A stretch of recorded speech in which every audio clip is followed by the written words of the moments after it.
Sisters bonafide. Sisters bonafide. Sisters bonafide. My sister and me. We're recording. Hello, girl. What's up, girlfriend? What's going on? Nothing much. Happy Friday. How's your week been? Long, girl.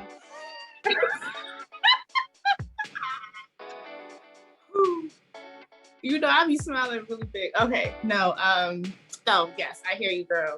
And I'm just happy today is Friday, girl. yes, me too.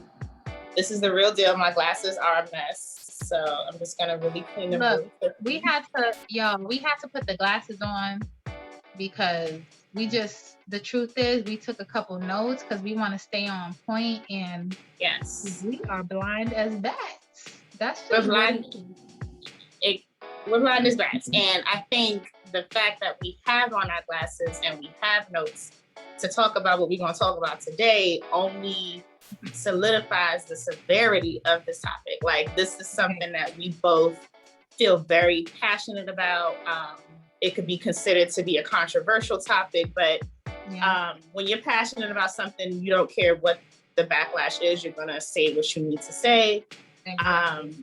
You know, so I think that this is something that we both take very seriously, and we both are passionate about, like I said. So, and to kind of like play off of like what we were talking about before in terms of like just normalizing things that are taboo in society, like things that, you know, people just, you know, place judgment on where they shouldn't, because a lot of these things are really personal matters that affect people differently. And yeah, so it's just, I think this is a really good opportunity for us to kind of open up those floodgates and start talking about like a topic that's that needs to be normalized, right? Like, and I think one of the topic we want to talk about today is just normalizing motherhood taboos. Right. Yeah, so it's, and I think just to kind of, you know, jumpstart it, it's like normalizing the notion that like not every woman who is put on this earth is meant to be a mom. And that's, I think that's the umbrella of it, right? Like what you think, Zahia? Like, is that? I think so. And I think that comes with like we talked about before, so many different subtopics, you know, and when we say not meant to be a mother, we don't mean the woman isn't fit to be a mother. Some cases that's true. Let's just keep it all the way 100. Exactly. But we also talked about other things that may not, that may make a woman not want to be a mother, like not wanting to have children, normalizing that it is okay for a woman to not have children. Yes. Just because you're a woman doesn't mean you have to have children. You have to bear a child, you know? So, exactly. And for whatever other reasons it may be, we talked about which, you know, you and I could get very close to this topic, medical issues that prevent women from having children. Exactly. That's a heavy one. And I think, definitely, you know, exactly, like I feel like people always assume that it's by choice that women choose not to have children, but you know, and this is where, you know, some people's opinions need to just stay their own opinions and not be pushed upon other people, because you don't know what they're going through. Sometimes it's not a choice for women not to have children. Sometimes you don't know how long, you know, they've been trying to conceive, and it just hasn't been, you know, they haven't been blessed to conceive. So it's just because of medical issues that are beyond their control. Exactly. You know, so it's like we need to be, as a society, we need to be more sensitive to that like there are reasons behind why women you know, don't have children, and that's a serious one. It's a medical reason that, you know, sometimes they've inherited from past generations. It could be anything, you know what I mean? So it's like which is why people should really stop asking when you're gonna have a kid. because you don't know that woman's history. You don't know what that woman is going through at that moment. And you asking these questions, putting this woman in an uncomfortable predicament, in an uncomfortable place where she may not even want to discuss those issues. Exactly. That might be something she's still trying to figure out herself and go through herself and deal with those emotions. And then, you know, sometimes you're forced to, I'm not ready, or I don't know, maybe someday. And you don't even know what this woman is going through. So just like we talked about before, normalizing minding your own business. Yes. Just mind your business. What this woman chooses to do, or what is happening in her life that prevents her from experiencing motherhood, we should never put a woman in the predicament to feel uncomfortable in any way when it comes to the topic of motherhood. You know what I mean? So true. Exactly. And it being okay for a woman to put her career first. That is okay. That's right. Exactly. I mean, in like years and years ago where, women, there was a typical household, right? Like you had the man, the husband, he would go out and, provide, so I have to say prepare, provide for his family. The wife would stay home and take care of the children. But now that dynamic in today's society has totally shifted. Yes. So you have more women you have two family working households, where both parents. You need that. Yeah, exactly. In New York City. Exactly. So it's like you can't automatically condemn a woman for wanting to put her career first, because for one, it could just be she just wants to get ahead in her career. That's her personal choice. That's her personal path. And then two, it could just be a solely financial reason. Like, I need to get ahead. I cannot, maybe some women may already have children and they say, listen, this is enough. I need to be able to take care of my child right now. Like I can't afford to, my family and I can't afford to have another child. So I need to be able to advance in my career so that maybe one day I can, but right now it's just not in the cards for me. Exactly. And then you have women who choose to put their careers, like you said, Zahia, like to put their careers ahead of everything else. And that's fine too. Like okay. Exactly. So it's just those things where you can't, like, people, like you said, you need to just mind your business. Don't assume. Because that saying, when you assume, it just makes a whole uncomfortable situation. You make a double snakes. Exactly, out of yourself. Exactly. Exactly. And to play like the devil's advocate on that as well, it's like, not shunning women from wanting to choose their career paths over motherhood, but also minding your daggone business, because you don't even know, for some women who have children, if that was in their plan at that specific time. And for this, it can mean, and I already know what everybody's gonna say, oh, well, she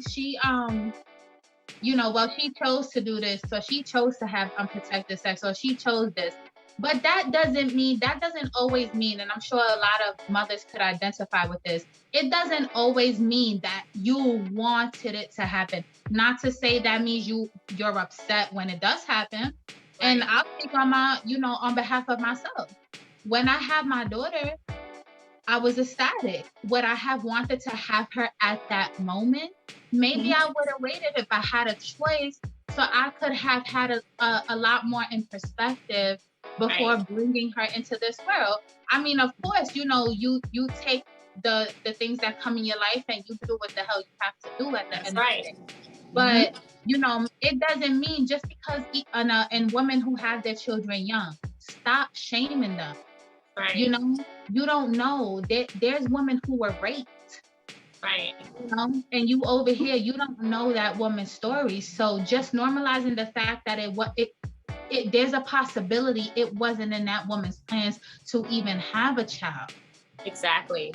I completely 100% agree with you. It's like every woman, there's a story behind every person. Right. There's a story behind every set of eyes. Like, I was a surprise baby. Like, I think a lot of us were surprise babies. Right. And I'm, you know, it doesn't mean you ain't gonna be the best their mother you could be. Exactly. It doesn't mean you're not gonna be the most ecstatic. But I don't think anybody wants to have a child. I mean, I don't think it's ever essentially the right time, because you can never be prepared for parenthood. But I think anyone wants to have a child when they're in the best space they could be. Right. Mm-hmm. Exactly. Yeah, I was gonna say too, it's like, for me, I don't have any children. But I think back to like my mother, who was 22 years old when she had me. And, you know, at that time, like my grandmother really gave her a hard time about all that, about having me. So, you know, at a young age, whatever the case is, youngish age, she was an adult, but, you know, back in those times, it was a little, she wanted a different path, but you know, that doesn't, like, I couldn't have asked for a better mother. Like, she was young. I was her first and her only. I'm an only child from my mother's side of the family. But she raised me to be the upstanding woman that I feel like I am, not to toot my own horn, but like she definitely instilled values in me that I feel like even someone who was 10 years her senior, if she had me 10 years after she did, they could have done the same thing. Like, it doesn't matter what age you are, what, you know, where you are in life. If that's what God has blessed you with, then that's your blessing. And, you know, you, like you said, you just gotta handle your business. You do what you have to do. And, you know, I'm thankful for that. Like, I think, you know, I really give big props to the moms who maybe had a different plan in life for their lives and, you know, for their careers, whatever the case is, but they, you know, they decided to raise their children. And that's, to me, that there's no career, there's no anything harder than being a parent. Like, I give all the props to the woman warriors out there like yourself, Zahia, who, like, that's the hardest job that you can have. That's a 365, 24-hour day job. Like, you could clock out your corporate America job. You can't clock out of being a parent. You know what I'm saying? So you can't, you know, this is a whole huge topic, but it's definitely one to be talked about. Like, yeah, you can't condemn women for that. Like, that's their choice, you know? I mean, look, I have a daughter, so I'm gonna throw it out there right now. You know, in no way, shape, or form are we telling, you know, for all the young ladies who may be watching this, I'm telling you, I mean, you know, we don't judge. There's a lot of young ladies who have children, right? You know, and we have to uplift everyone. But, you know, wait, we do encourage you to finish school. We do say, of course, you want to do all these things. You want to get your education. Yes, you want to have a job, you know, that allows you to support your child and support your family, so that you don't have to struggle. So by no means are we saying just go out and, you know, have a baby and this. But we're talking about women who are already parents, who already have children. Exactly. You know, even if it wasn't in your plan at that time, at that age, or whether not even young, something, you know, I didn't have, I was 24 when I had Sky, you know, and there was still things like, you know, I wish I could have done. And when I say I wish I could have done, I mean, things I wish I could have done to allow a better life for her, you know, but, so at any age, we encourage success and to keep on going and just not judging a woman's situation, regardless of what it is. But I remember you bringing up in a conversation we had about interracial families. Yes. You know, that is something, it was, I was watching a video about that. You know, specifically like interracial families who adopt.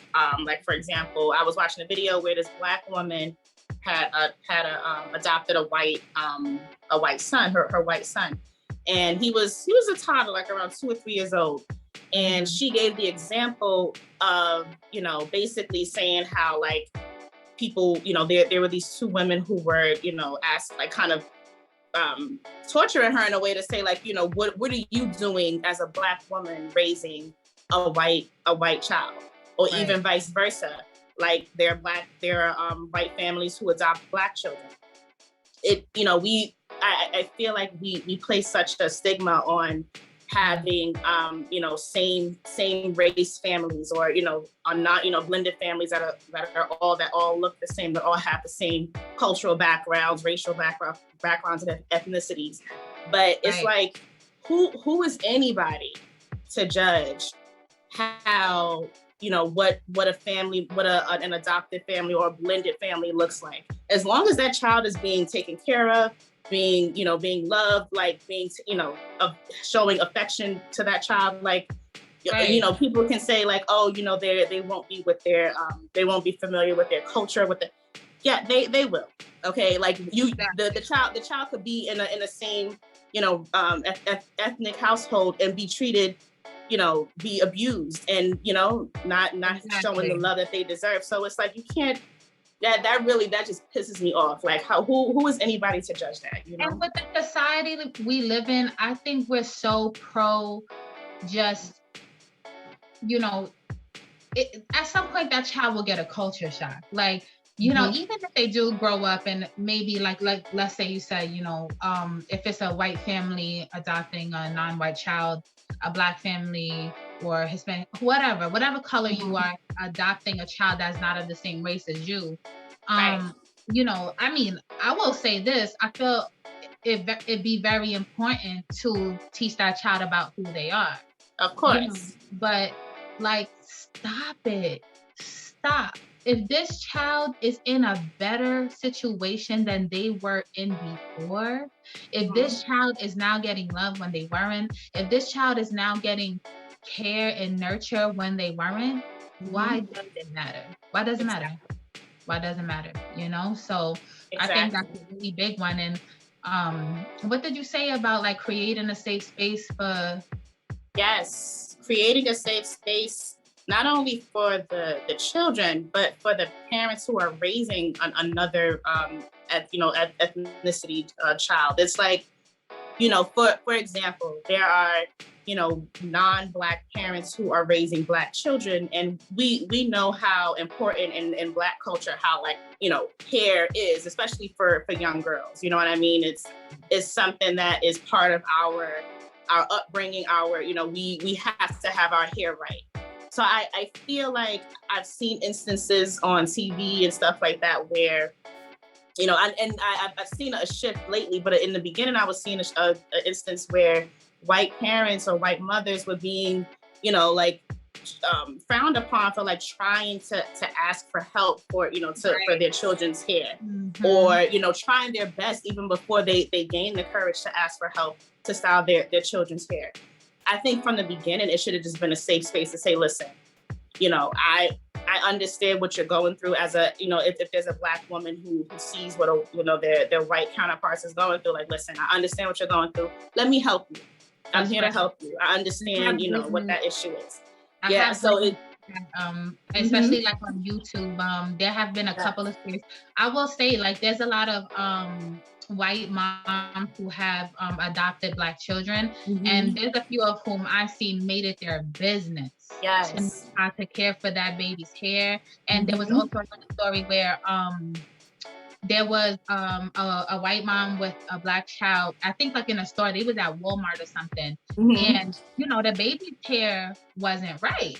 And there was a Black mom who came across and was like, do you need help? Like, would you like me? And that mom actually went like every week to start showing the other mom how to do, so I think, like you said, I think recently there's like a shift in that, and that makes me happy, because at the end of the day, a child needs love. Exactly. Security. A child needs to feel safe, loved, nurtured in their home. That's right. And it's about the children. You could say whatever you want about the parent, but you're ultimately making it about the child. Like it's the child that needs that. Like you can say what you want about the parent, but make it to where the child has an easier experience. This is already it's already a complicated world that they're going to be bringing up into. make it a little easier. Like, don't be so judgmental. And so I think that transitions perfectly into the next topic of just normalizing the fact that even after giving birth, there's some women, and I'm just gonna keep it all the way 100. Speak on it. I'm guilty. I'm guilty. I say it. God forgive me. I'm guilty because as a mom, and I mean, let me know in the comments that I'm not alone on this, but I do know when I need to fix my train of thought. As a mom, it's like, it's hard to say, damn, like, how could you have this baby and not keep your child?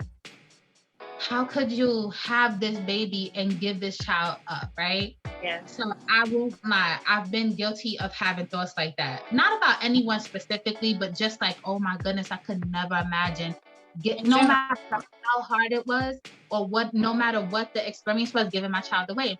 But that's a very naive way of thinking, right? Because normalizing the fact that, again, people need to mind their business. And if even after giving birth, this woman feels like she's not equipped to take care of this child, she knows in her heart of hearts that she cannot give this baby the life that they deserve. And just normalizing the fact that some women might not want to keep their babies after they have them. Exactly. Who are raped, sometimes that plays a big counterpart in what happens after they give birth. So that, just going off the topic of adoption, like, it's okay, because you know what? I'd rather a baby be in a home with a family who loves them than with a mom who feels like, who knows? Because right? Anybody knows when you're not ready, when you can't do something.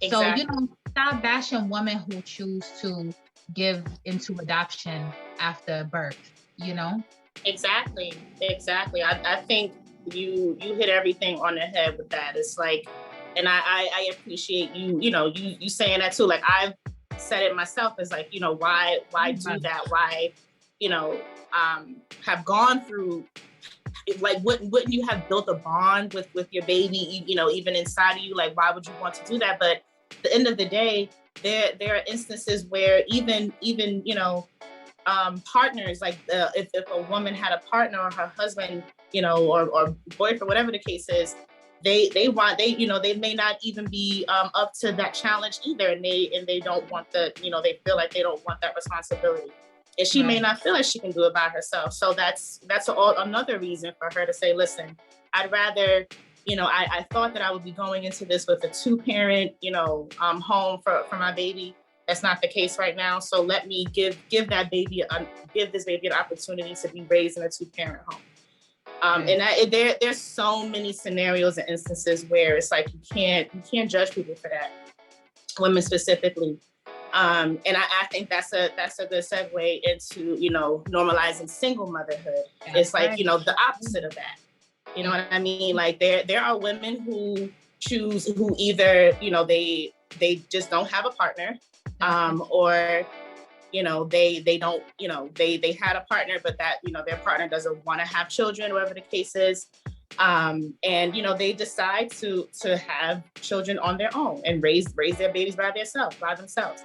Who is anybody to say anything about that? Like, there's women that don't have a partner and want to go to the sperm bank because they want to be fine, and they not about to. Yeah, they how your mask doing? It's stuck. It's stuck. The more I move, it's starting to peel off my face, but we just gonna keep on going. We just gonna keep going. We're gonna keep going. We need to get this going. But there's women who are not willing, and this is okay, to settle on having a child with a person that they're not really committed to, or that's not committed to them. That they don't feel fit to be a parent. There's women who are single who wanna, no matter your sexual orientation, this is women who like women who like men, who are not gonna wait until they find the right situation to experience being a parent. It's okay to go through these processes with, you know, the sperm bank or in vitro fertilization and all this kind of stuff, you know, never tell a woman she can't do it because she doesn't have somebody to do it with. Because I think we're all products, not all, I didn't mean to say that, but a lot of us are products of single motherhood.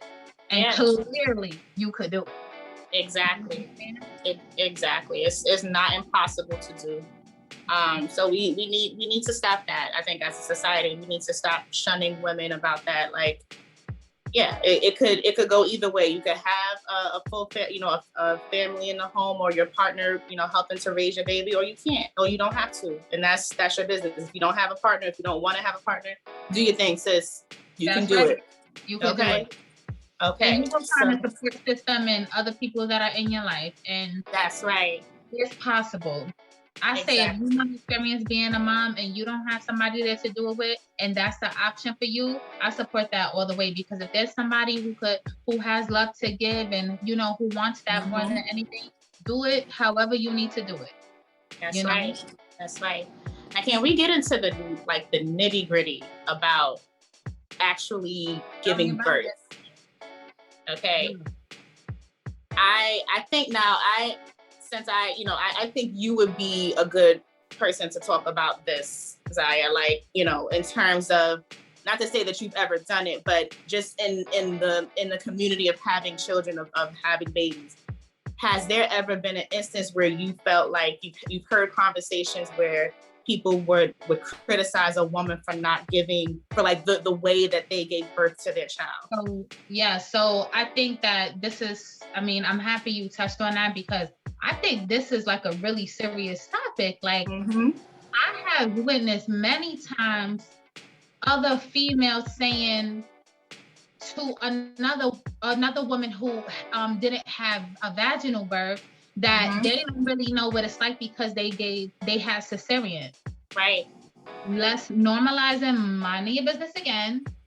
Yes. Because it doesn't mean that having a cesarean is not as rough or as tough as having a vaginal birth. I know personally women who have had cesarean, and you don't always know why that woman had to be in that situation. There's a lot of times, I think back in the day, you can choose. I'm not sure. This is not a whole fact, but if I'm not mistaken, and just conversations I've had with my grandmother, I think back in the day, women were able to choose if they want the cesarean. That sounds right. I think I've heard that too. Yeah, I don't think so now. I think there has to be a medical issue. Right. But there are so many instances where women start out as a natural vaginal birth and have to go into having cesarean. And I've seen that process personally, and what the women have to go through after having cesarean. I had a natural birth, I had a vaginal, but there's women who have natural births and are only in labor for an hour. There's women who have vaginal births and unfortunately are in labor for 24 hours like I was. But it doesn't matter.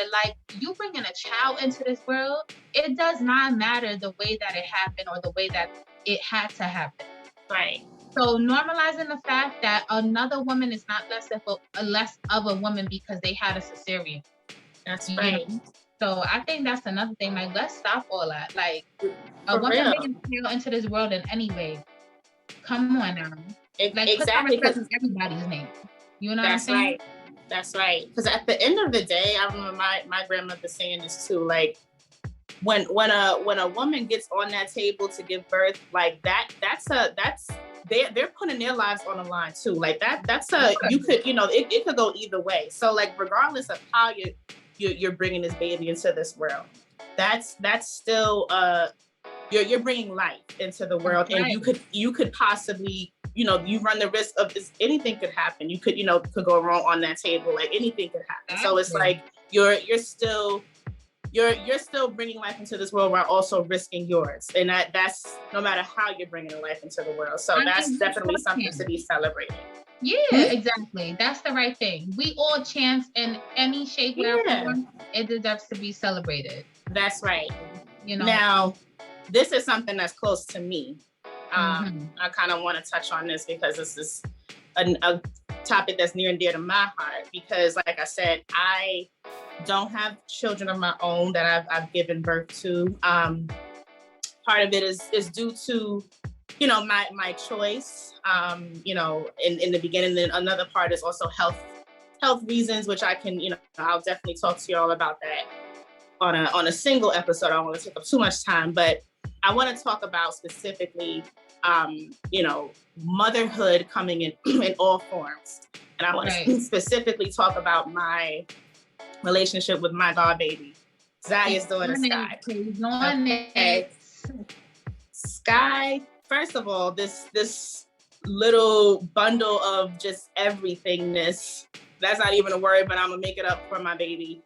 She has transformed my way of thinking about life in itself.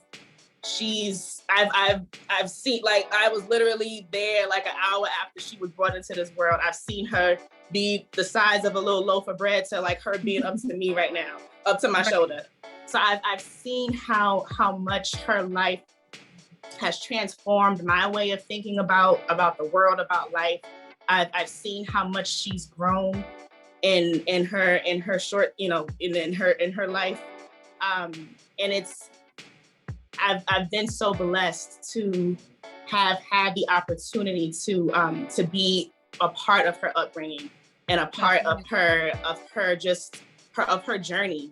And she just enlightens me every single day. Like you could literally have the roughest day ever, and you talk to Sky, or you think about Sky, or you see a video of Sky, and it's like, okay, I don't care about nothing else. This is it. This is what it's going to be for the rest of the day. Exactly. So it's just she's loved. Like, and I feel like she's definitely the fact that I didn't have her myself doesn't make it any different in the way that I love her, in the way that I would kill for her, I would die for her, I would spend my last, give the shirt off my back for that little girl. Like I would treat her as if I had given birth to her myself.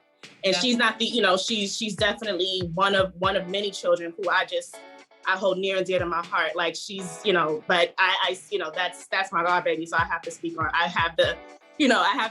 her more specifically. Even my my stepson Christian, like that's my other baby. Like I would do all those. Like I've literally seen him grow from a toddler to freaking 13 years old. It's like it doesn't make a difference to me. Like love is love. You can nurture a child, even not having had, given birth to them. It doesn't matter. And I get emotional because it's like, I hear, it, in some instances, I kind of, doubted the fact that like, okay, I don't have children, so I can't really, how can I actually be an influence to a child? But at the same token, it's like, that girl. But at the same token, I'm sorry, I'm just trying to make sure this not feeling. At the same token, it's like, I know what as just a person who knows what love, who knows how to be loved, and who knows what love should feel like, coming from an adult to a child. I know that I'm confident that I'm bringing that to Sky's life and some of my other baby Christian's life and all the other babies that I have near and dear to my heart. Like you don't have to have given birth to be a mother. And that's I'm gonna close on that because I keep going on and on. So stop me. No, but I mean, like, it's the truth. Just because a woman doesn't have children of their own doesn't mean they don't have an innate sense of motherhood. Period. Exactly. It doesn't mean, if there was anybody else that comes close to being a mama to my baby, like, is Coco, let's just say it. You know what I'm saying? So, look, I already see a whole other realm of things that we could be touching on, but I will say that, like, don't think because a woman doesn't have her own children, it doesn't mean that they won't be a great mom, or they don't know, they don't have that innate ability in them to be a mother, because I witnessed it every day with you. So thank you.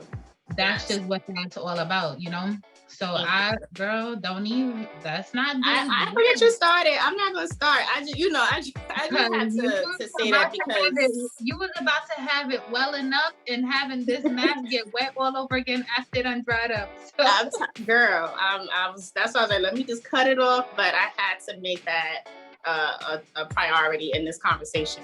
But wait, hold up. Right. Because I definitely skipped another really important topic. Yeah. Like let's real quick this one. Let's real quick this one. Okay, people like that have to judge. Let's stop judging people who have multiple children. Say it again and say it loud and say it. Hell. Gladly. People, let's stop judging other people who have multiple children. Mind your business, boo. Mind your business, boo, and stop it. If this parent or parents who have 1+ children are doing the damn thing and taking care of their children, like a couple of mothers that I know personally near and dear to my heart, who have it more together than a lot of other people I know. Stop judging women with more than one child. If that woman takes care of their child, if that woman got that on lock, mom or dad, or as a collective. That's right. It. As long as these kids is being taken care of, stop saying what she coulda, shoulda did. Stop saying, oh, I don't know how she could have done that. Stop it. It's not your business. It's not your place.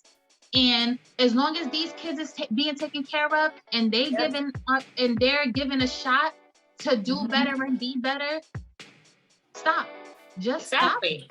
You know? Exactly. And like just closing on celebrating woman and motherhood. Like in every shape, way, or form that comes in. Stop being so judgmental. And I mean, hear me when I say this. I am a sinner. Of course. You know what I'm saying? I am a sinner, but that doesn't mean I do not walk in God's truth. Like I have to check myself every single day on a regular basis, but check myself. Exactly. You know, but I will say one thing I try to not do is judge. Yes. And I mean, for 1,000 reasons, I have, you know, to make sure I always check myself on that. But like, I feel like we, instead of uplifting one another and giving praise where it's due and giving credit where it's due, like we tear each other down sometimes, and we have to stop doing it. You know, we all in this together. Like, look, and I'm gonna say this real quick because I already know it's gonna come. You got people who, and women specifically, as well as men, but you know, that's another topic. That's another, yes. Who's loosey-goosey and do what they want to do and don't care about the repercussions. That'll probably be an episode on its own. Oh, yeah. But we're talking about responsible women. Exactly. We're talking about women who are mothers and are doing what they have to do. Exactly. You know, let's make that clear. You know, so we're not just gonna say, oh, you know, because we're talking about women who are holding it down, doing what they need to, no matter given the life that they had, life that they live, or however, or by whatever means they have to do it, but just celebrating everybody, you know, celebrating everybody. Exactly. Life is hard enough. Like, don't make it harder with your ignorant, judgmental, you know, disrespectful comments. Keep it to yourself. Get a journal, write it down, tell it to God, because nobody wants to hear it. Okay, everybody is on their own journey, on their own path. You know, you know, we're all fighting battles that no one knows about. Like, be kind. Be kind. Because it's crazy. Can you say that again? We are all fighting battles.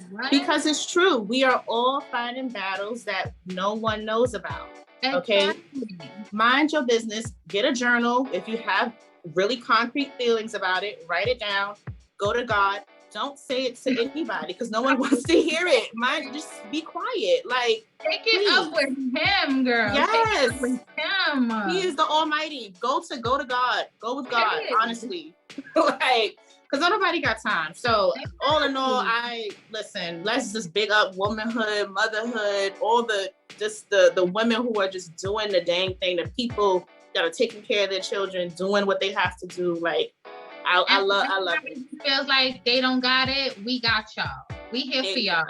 Mm-hmm. Y'all need to talk. Y'all got something to say. Hit us up in the comments. Send us a private message. We are available to respond, to get into this. And we welcome all opinions in all forms. If there's something that you guys disagree with, let us know. We love it all. We love all the comments. You know, if there's something that you feel like we missed, let us know. We can talk about that in another episode. Yes. But just, you know, overall, normalizing the fact that people should mind their business, right? Just mind business. Mind your business. Just mind your business. It's easy. It's easier than like, it's easy. So just do that. Just mind your business. And I do want to say this, like, okay, you can come into the comments, but let's be respectful, right? Like there are people who will be reading comments, who will, you know, who are examples of what we discussed today. Personal ties to these topics. Exactly. So if you have an opposing opinion, that's all right and good, like Zahia said, but just be respectful. You know what I'm saying? You can have constructive criticism, just keep it cute, keep it respectful. There's a difference between giving constructive criticism and then judgment. Exactly. You can say you disagree with something. That's perfectly fine. Okay. But you don't have to be disrespectful. Like, at the end of the day, this is a platform where we want to get into those topics that are hard to talk about. We want to get into those topics that maybe people don't feel comfortable talking about. And we also want to get into things that's going to make us vulnerable. But we do want to make and create a safe space for love, support, and nourishment and encouragement to everyone. So this is what we're trying to do. We're trying to talk about, you know, a lot of these topics will be hard, but you know what? We want to leave everything on positivity and a positive note, because I don't know about y'all, but I'm trying to get out that 2020 funk. I'm trying to get out that 2020 negativity. And I know nothing is ever going to be perfect. But you know what? Every day is a step towards at least positivity within self. You better speak on it. You ain't said no lies. You ain't said not one lie. So yes. So all of that, 100% yes. So this has been, and I don't even think that we, like, I'm sure we could even go deeper into this topic, like, but we literally scratched the surface. But I think we definitely touched on a lot. You know, again, we love, you know, we just love these types of conversations. This is what we do. So yes, girl. I mean, we want to lead y'all into a really happy Sunday. Yes. Saturday. See, look, you see what my brand is? This is what Friday's to my brain. I was like, wait, what day is it? Yo, we old. And this that, ooh. But wait, can we get into this mask though? Like, be able to start doing this, look. Seriously, me too. But look, I love this mask. This could turn into a real fast asthma video. Look. Oh my God. Oh my God. Yeah, I gotta peel this thing off. But this is a great mask. I love it. Yes. Oh my gosh. It looks like your skin. Look, that's the thing too. This mask is like almost Somebody's gonna see me and be afraid. I don't even think they're gonna watch it if they see me like this. But y'all just need to watch and look at Coco. Just look at Coco. Just look at no, they know it's a mask. Okay, it's peeling. That's what masks do. Wait, I'm gonna hold it together. Hold on. Let me get you some tape. All right, you want to close out, Coco? Yes, let's close out. Yes, thank you. You know, this has been good, girl. I love these conversations. Yeah, we're gonna come back with more. So we're gonna be back with another one on Friday. Hi, I don't know. We gotta think about it. We gotta brainstorm. Friday, no lie day. Friday, no shot. Whatever. I'm tired. I don't know. I mean, look, all right, sisters, we love y'all. All right, girls. Like, comment, subscribe, and hit that notification bell. Ding! All right, y'all. All right. Love y'all. Bye. Bye. It's official. Don't forget to like, comment, subscribe, and hit the notification bell. Ding. Sistas Bonafide.